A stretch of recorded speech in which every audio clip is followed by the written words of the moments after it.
Hey everyone. Well, the last gaming vlog of this year, and it definitely helped with both the existing and new systems and games. To get me through all the craziness, to help get my mind where my body is off the streets of Washington and all its disturbing details are being revealed. He'll trade shenanigans aside.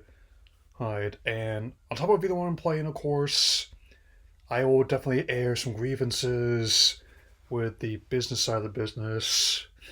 It's the only one I know that can and simultaneously have be making more money than any other entertainment medium on the planet, and that will also who who whinging about having supposedly their leanest holiday season since the 90s, which is when I started playing games actively.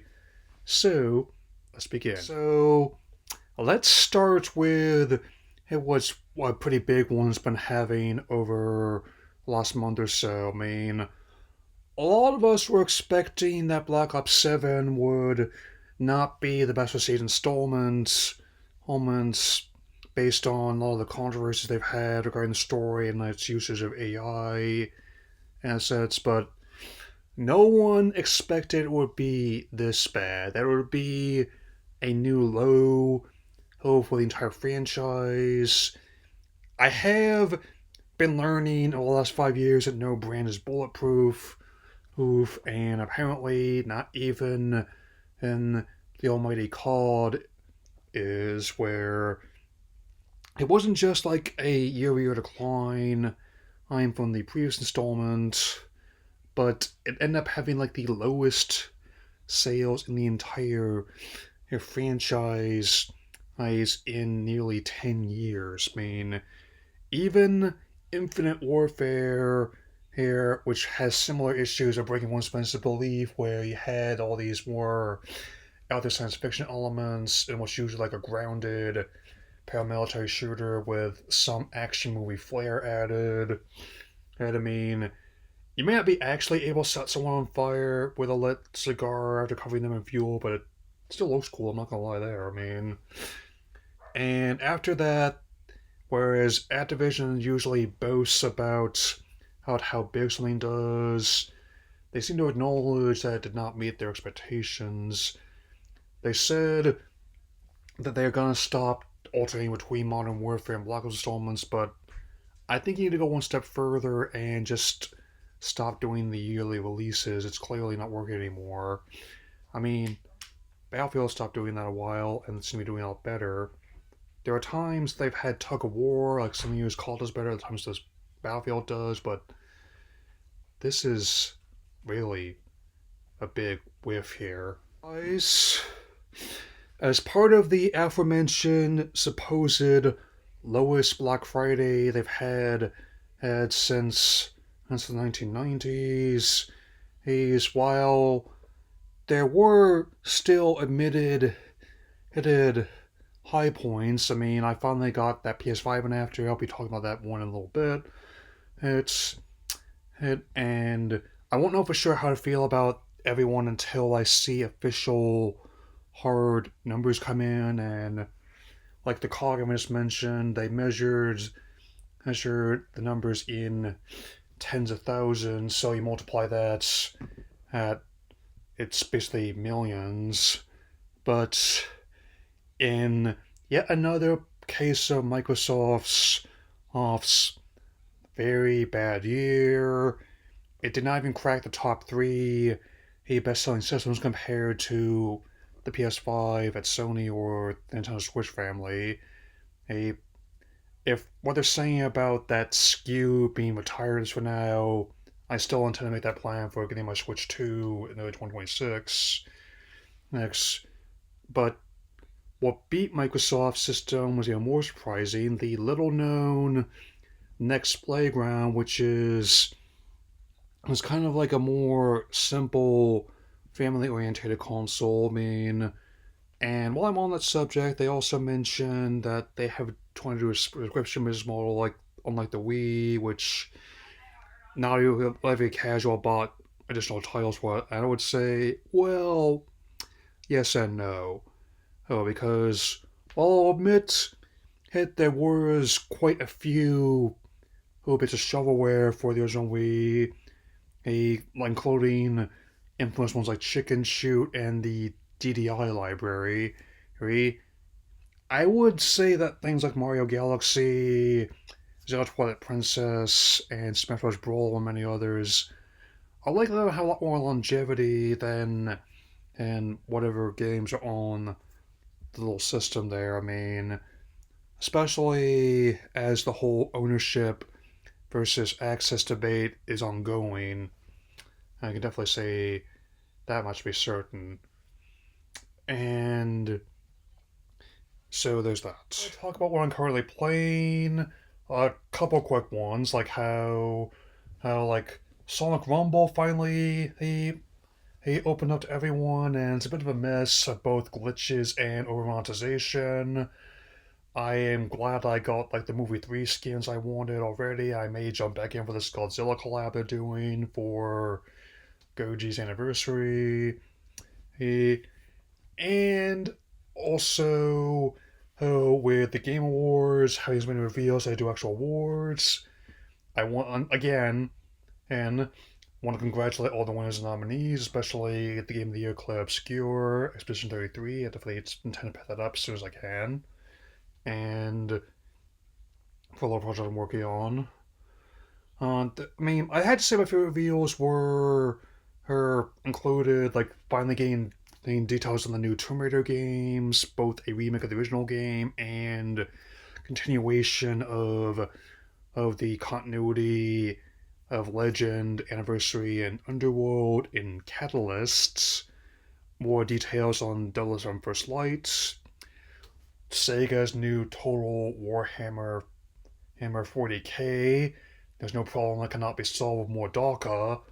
So looking forward to doing some strategy and purging more unclean heretics, man. And also pleasant surprises such as like a new Yakuza-esque game aimed from one of the original creators of that, which is a distinctly different flavor. And a new Star Wars Racer game, and the first one of those in more than 20 years, not counting re-release or remasters. And finally, a new Star Wars Old Republic game headed up by the same person and who was vital to the original coder back in the day. Hey, but what they closed with was something that generated a lot of discourse. I didn't actually see it because I dipped after her. I saw like the aforementioned Total Warhammer 40k and that Clay Obscura got their award for Game of the Year.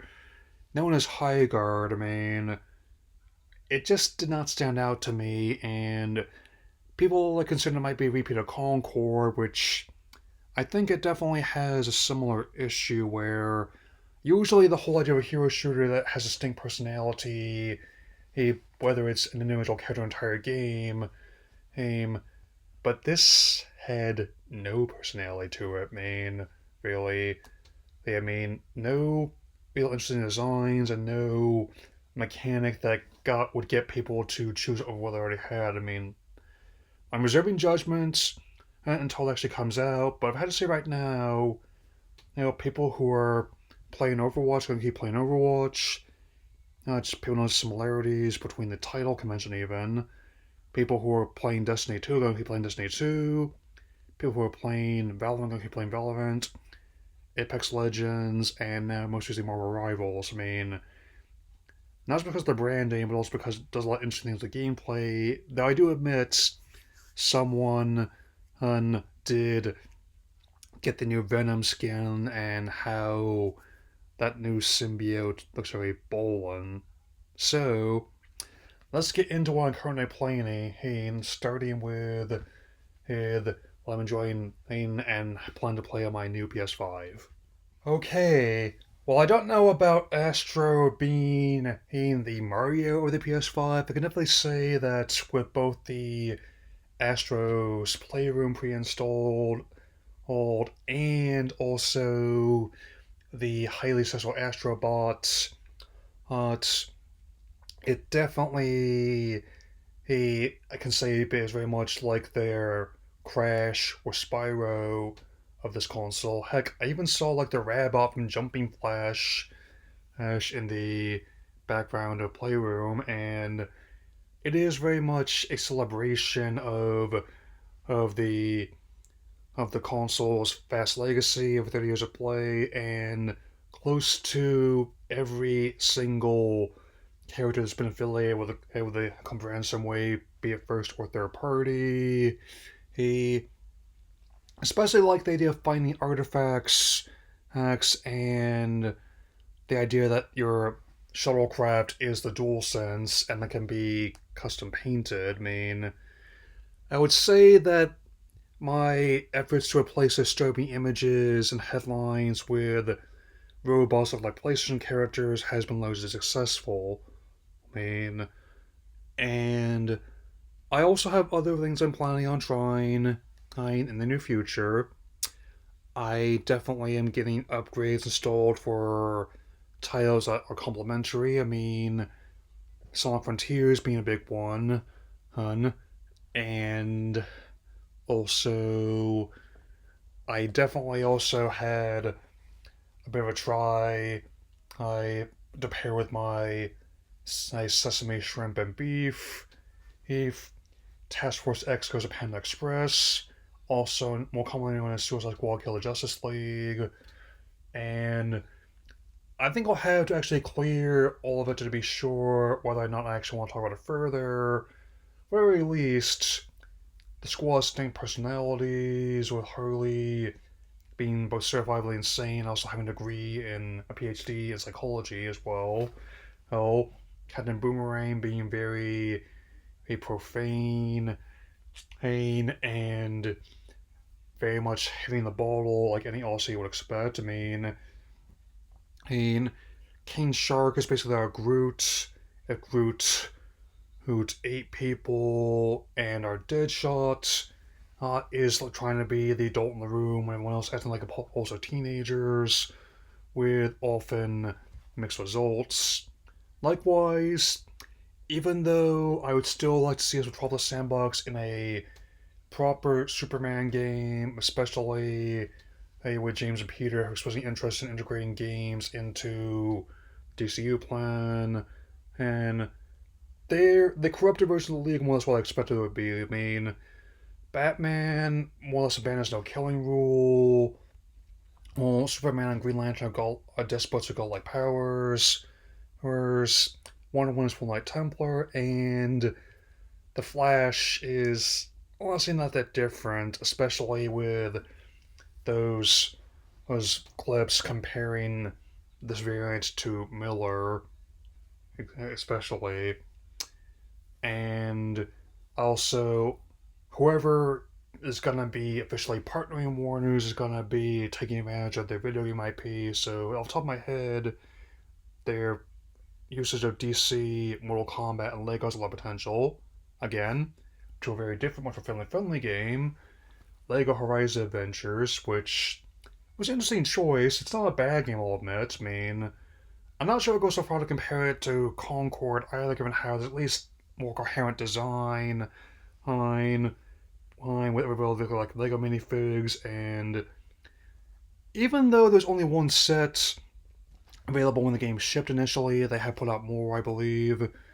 They've been, and while Horizon's certainly a recognizable brand, it tends to be more towards leaning towards like the teenage and adult audience of the console, and not necessarily more old ages IP like Star Wars, Marvel Comics, DC Comics, or Jurassic World, and a few who.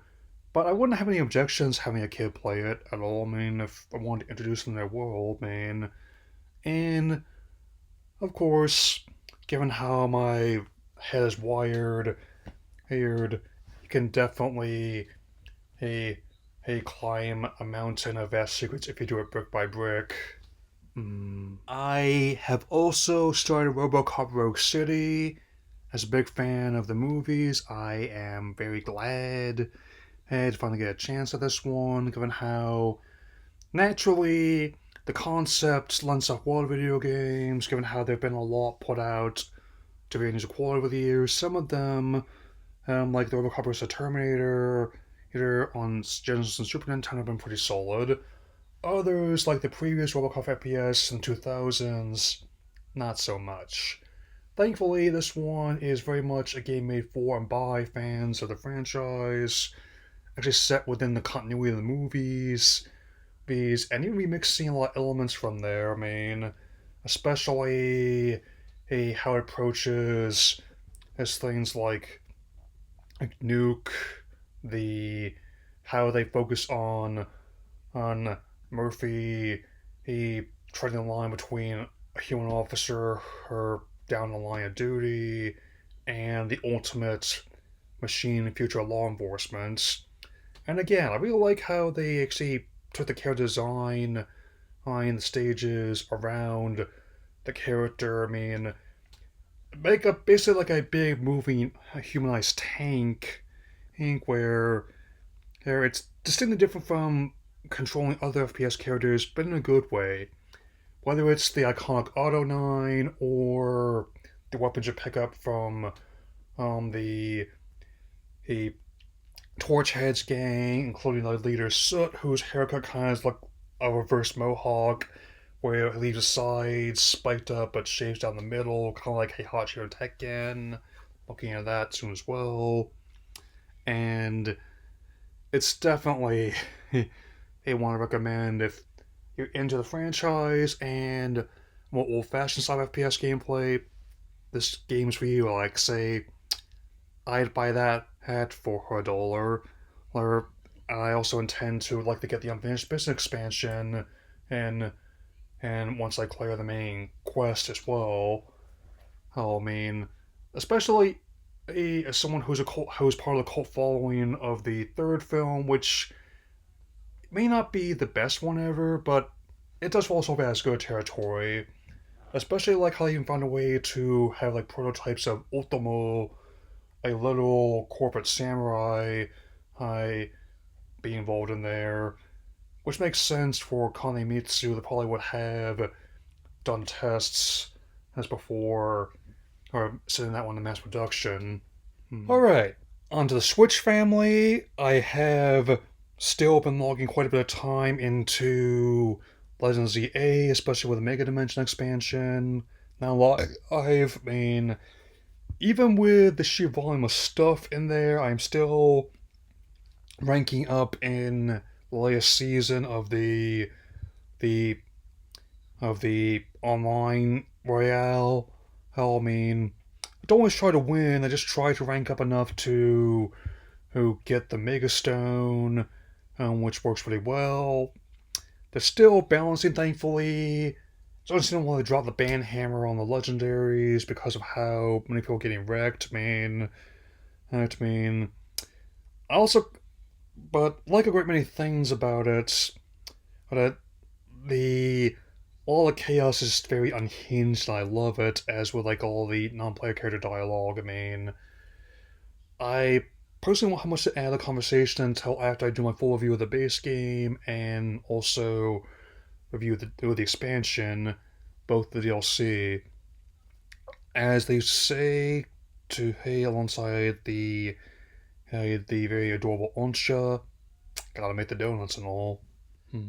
Okay, on the other extreme, World Combat Legacy Collection. I'm still playing that whenever I can, and we're definitely very amused by how many things can be done with the various ports on there. I even tried the infamous Game Boy version of the first game, where on top of not having like the same amount of processing power to who do the fatalities, it was the lag that was really clear. Which, you know how sometimes, whether it's on or offline, where a single second can mean the difference between victory or defeat. I mean, especially when why it's such a big deal for so many ones that have robot netcode now.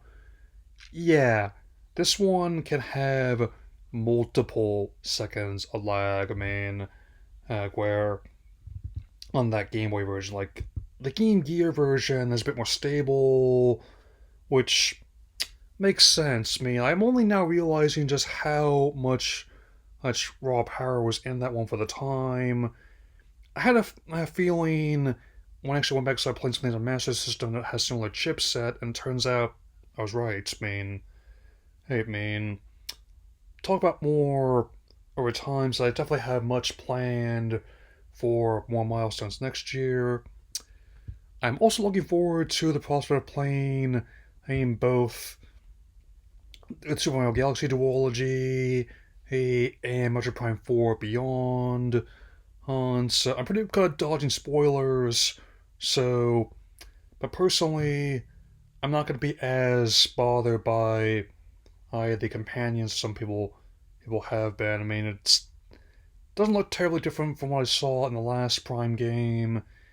Fingers crossed about how it's having the same people worked on the remaster of the first game, doing both 2 Echoes and 3 Corruption, as well to get the whole franchise, whole subsequent Switch family. I mean, especially if they sell them together, or like they do with the Mario Galaxy duology as well as Pikmin 1 plus 2 HD.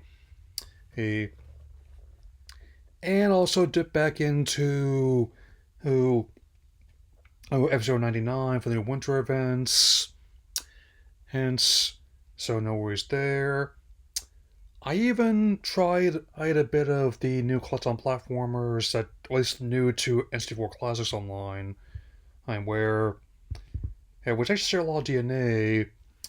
Rayman 2 was one of the best installments in our franchise. I'm actually glad that even though they're the Montpellier crew, who is not doing any more with Prince of Persia, they are, however, potentially redoing the very first Rayman game, giving them confidence there.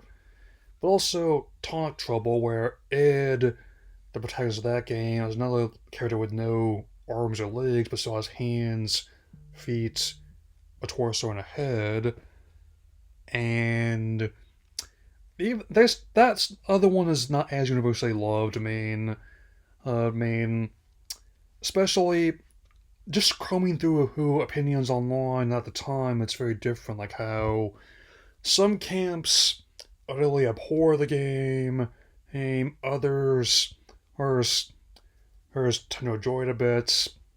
I tend to skew more towards the latter personally. It's been a long time since I played it. I also saw like one of those tweets on kind of product placement where apparently the power up is not just popcorn but Newman's own popcorn. Good stuff, Paul, man. And it's definitely very interesting. And even though I want to play the same pedestal as Mario 64 or the first called Banjo Kazooie games as collectathons on the console go, it's worth playing. I just don't know about Bubsy 4D, as some people are claiming. I mean, I'm personally not sold. The closest I could get is like having like the Smiling Friends help out that Bobcat, like they do at Gwimbly. A Even right down to him also being like a former or console mascot turned drifter. I mean, mourning the loss of his friend and even pouring one out on his grave. Ooh, ooh, ooh. Anyway, that'll be all I have for now. I intend to have my finale of my Pokemon Ultimate Journeys vlogs and my Christmas surprise done and ready to go by both Christmas Eve and Christmas Day, respectively. And then we'll see you all again very soon. So, take care, everyone. Mm-hmm.